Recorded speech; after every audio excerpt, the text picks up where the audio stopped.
শুভ দুপুর বন্ধুরা। আর এখন মা স্নান করেনি, স্নান করার আগেই আর কি মাছগুলো ধরে নিয়েছে। আর এখানে কি মাছ আছে তোমরা দেখতেই পাচ্ছ।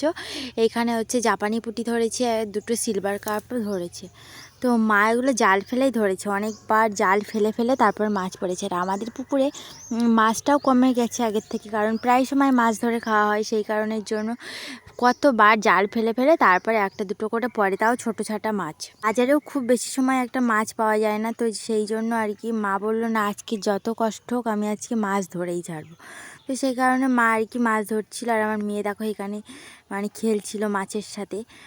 আর খুব মানে ও আবার মাছটা কেউ নিয়েও চটকায়। তো যাই হোক, ভিডিওটা পুরোটা কন্টিনিউ করো, আশা করছি তোমাদের ভালো লাগবে। আর ও ওই গণেশ ঠাকুরটা নিয়েই চুপচাপ করে খেলা করে। তারপর স্নান করে নিয়েছি, স্নান করে খাওয়া দাওয়া করে নিয়েছিলাম। রান্না তো হয়নি, আর এই মাছগুলো তো রাতে রান্না হবে, সেই কারণে আর কি চলে যাচ্ছি এখন রাস্তায়, কারণ আজকে আমার একটা পার্সেল আসছে, সেই কারণে এখন চটজলদি চলে যাচ্ছি। রাস্তাটাও এখনও খুব একটা শুকনো হয়নি, কালও বৃষ্টি হয়েছে, দেখতে পাচ্ছ কাদার মানে দাগটাও লেগে রয়েছে। আর এই যে পার্সেল আমার এসে গেছে হাতে, এবার পার্সেলটা গিয়ে আমি খুলবো আর তোমাদেরকেও শেয়ার করব। পার্সেলটা অ্যাকচুয়ালি আমার নয়, আমার মেয়ের, সেটা তোমরাই হয়তো জানো। তবে চলো এখন পার্সেলটা খুলে নিই। এই পার্সেলটা খুব তাড়াতাড়ি চলে এলো, 4-5 দিনের মধ্যে, কারণ এটা স্টকে ছিল হয়তো, সেই কারণে। আর যেসব পার্সেলগুলো মানে জিনিসগুলো স্টকে থাকে খুব তাড়াতাড়ি চলে আসে। এই যে ওয়াটার বোতল আর এই স্কুল ব্যাগটা আমার মেয়ের জন্য অর্ডার করেছিলাম। তা আমার মেয়ের তো ভীষণ পছন্দ, ওকে ফোনেই দেখিয়েছিলাম যে দেখো তোমার জন্য এই ব্যাগটা অর্ডার করেছি। ও বললো খুব ভালো লাগছে, আমি এই ব্যাগটা নিয়ে স্কুলে যাব, মানে ভীষণ এক্সাইটেড। আর বাচ্চারা তো জানোই নতুন কিছু জিনিস পেলে কতটা আনন্দ পায়। তো এখন ঘুমাচ্ছে, ওর জন্য আর কি ভিডিওটাই মানে ওকে দেখতে পাচ্ছ না, কিন্তু ও ঘুম থেকে উঠে ব্যাগটা দেখবে। আর এখন আমার মা কিন্তু ক্যামেরা করে দিচ্ছে আমাকে, আর আমাকে শেয়ার করছে, আমি শেয়ার করছি তোমাদের। এই যে স্পাইডারম্যানের ব্যাগটা কেমন লাগছে জানিও, ভীষণ সফট ব্যাগটা। তারপর বিকেল হতে না হতেই মেয়েকে ব্যাগটা দিয়েছিলাম, আর ভীষণ খুশি হয়েছিল ব্যাগটা নিয়ে।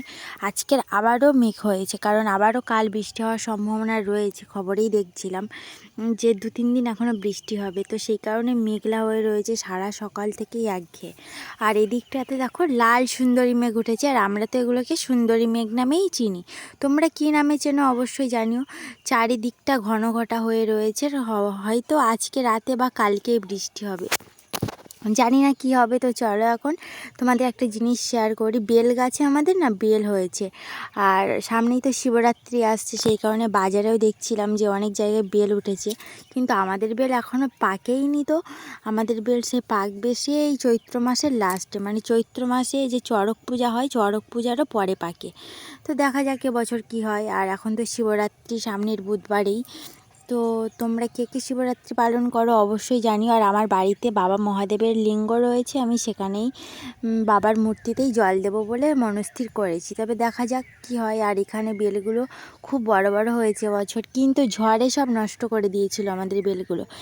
এবছর এত ঝড় বৃষ্টি হয়েছিল, সেই যে সময় বেলের কুঁড়ি ফুল ফলগুলো হয় সেই সময়টাতে ঝড় হয়ে সব পড়ে গেছে। আর এই যে কাছাকাছি কয়েকটা বেল হয়েছে, জানি না আবার কেউ তুলে তুলে নিয়ে যাবে কি না, কারণ এটা হচ্ছে আউটসাইডেও রয়েছে গাছটা, বেশিরভাগ আমাদের বাড়ির মধ্যে যতটা রয়েছে। তো চলো এখন রান্না বান্নাটা করে নিই। আর বেলগুলো দেখতে পাচ্ছ এখনও কাঁচাটে ভাব, পুরো সবুজ হয়ে রয়েছে। আর রান্না বান্না আজকে সব করে নিয়েছি। আর আজকের মাছের ঝোল করেছি, আর করেছি বেগুন পোড়া, আজকে শনিবার, তো সেই কারণে আর কি। তো আমাকে ক্যামেরা করে দেওয়ার লোক রয়েছে, কিন্তু আমার মেয়ে আজকের দেখতেই পাচ্ছ, কিন্তু ক্যামেরা করতেই চায় না। আমি মানে অনেক ওকে বুঝিয়ে তারপরে আমার ভিডিওটা শ্যুট করে দেয়, তবে যতটা পারে ছোট মানুষ, সেটা তোমরাও মানিয়ে গুছিয়ে নিও। তো যাই হোক, কেমন লাগলো অবশ্যই জানাবে কিন্তু।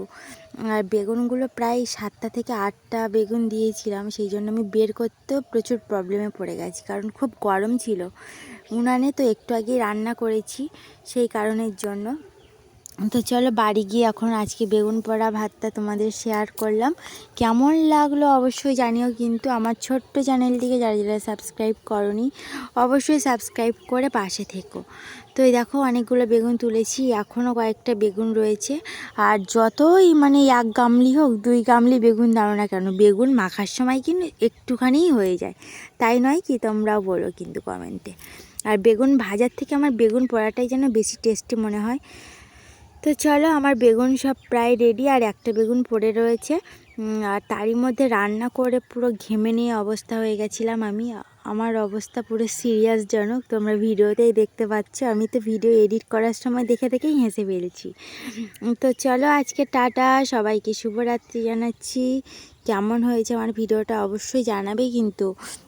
আর সামনেই তো হোলি আসছে, আমার আবার কয়েকটা হোলির আগের থেকে কয়েকটা রিলস বানানোর ইচ্ছা রয়েছে, জানি না কবে কি হবে, তবে অবশ্যই চেষ্টা করব।